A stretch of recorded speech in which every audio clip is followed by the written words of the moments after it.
नमस्कार। मैं विजय और आप देखना शुरू कर चुके हैं द उड़ता बिहार। आज हम बात करेंगे पूर्व उपराष्ट्रपति धनखड़ जी के बारे में। वही धनखड़ जो बीजेपी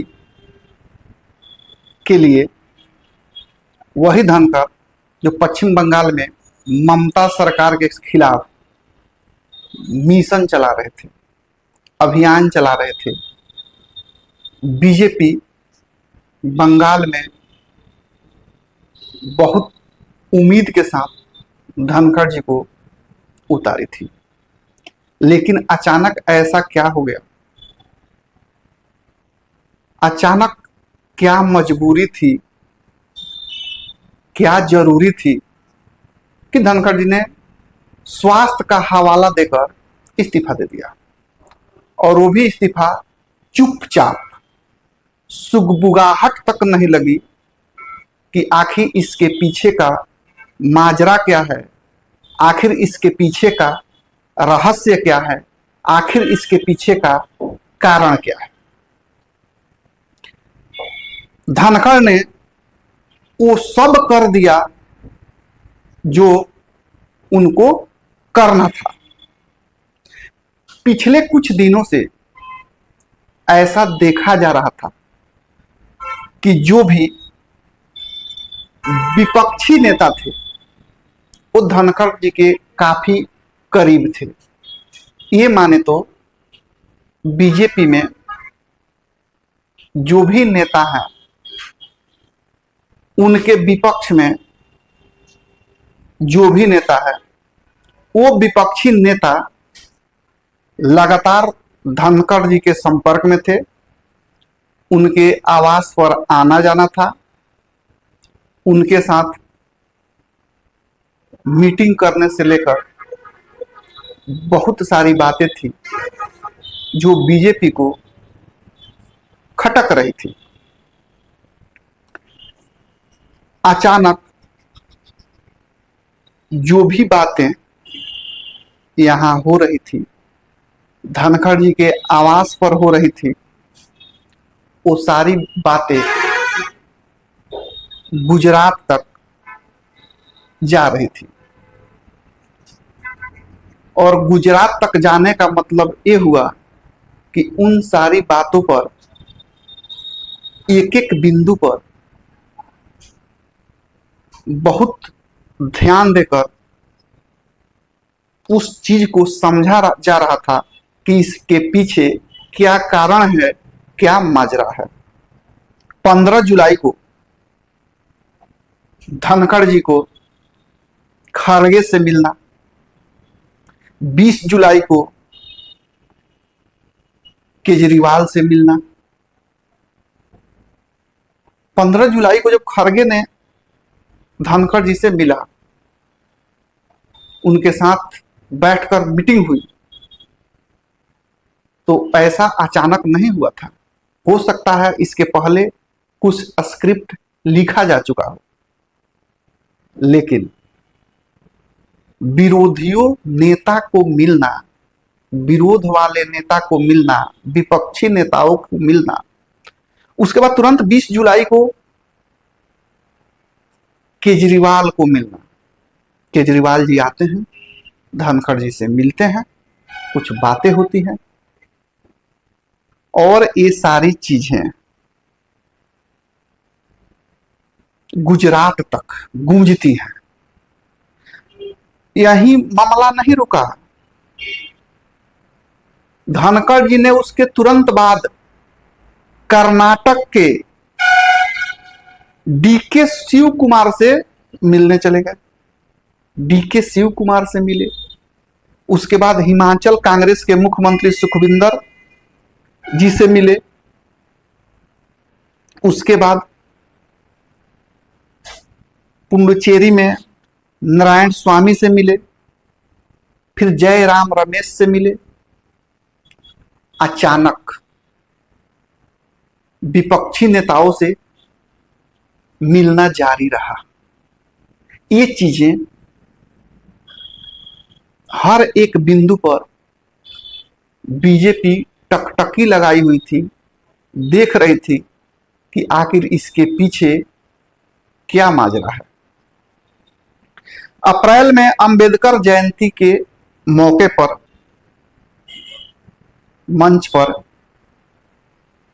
मोदी जी और धनखड़ जी एक साथ दिखे थे, लेकिन बॉडी लैंग्वेज, मंच पर बैठने का तरीका देखने के बाद ऐसा प्रतीत हो रहा था कि शायद ये जो रिश्ता है वो जबरदस्ती निभाया जा रहा है। अंदर ही अंदर राजनीतिक खटास मौजूद है। जब कांग्रेस ने जस्टिस वर्मा को लेकर नोटिस दिया तो धनखड़ जी ने तुरंत उसको मंजूर कर लिया, जिसके बाद बीजेपी ये समझ गई कि इसके पीछे कुछ ना कुछ राज जरूर है। उसके तुरंत बाद अचानक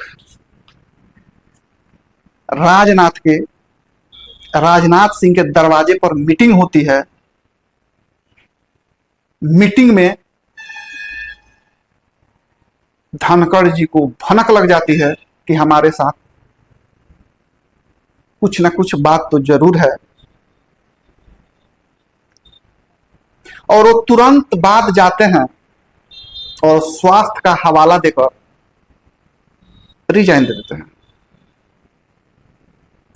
इसी बीच एक और खबर गलियारे से आई थी, जो बीजेपी के आज तक के कोई रिपोर्टर हैं, मिश्रा जी, तो बीजेपी के कवर करते हैं। ऐसा खबर फैला, सूत्रों की माने तो बीजेपी में अभी भी गुटबाजी है, जिसके चलते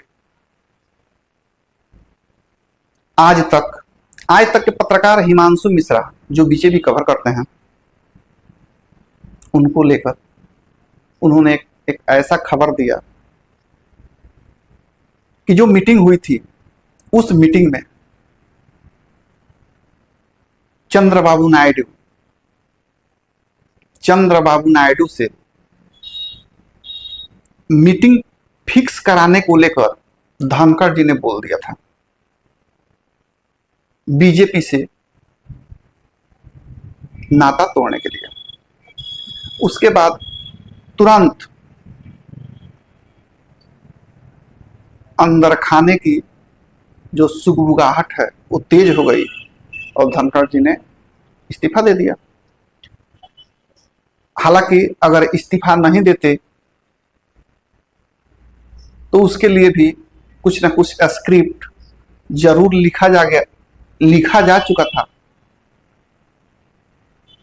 सूत्रों की माने तो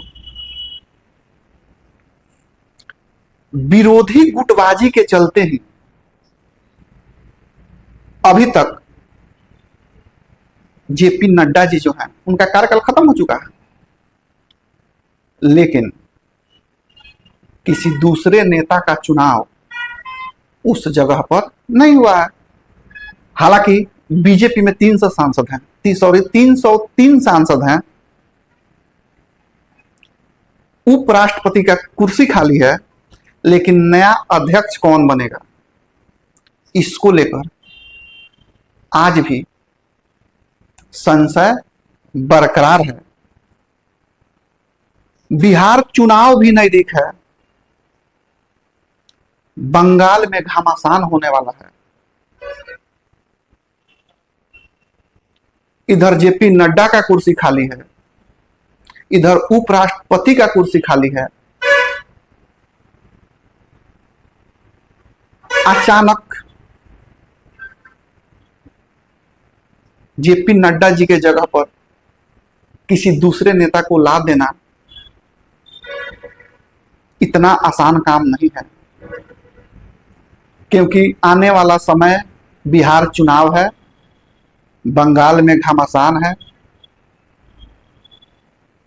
और 2029 के लिए तैयारी भी है। आज के लिए बस इतना ही। बने रहिए मेरे साथ और देखते रहिए द उड़ता बिहार।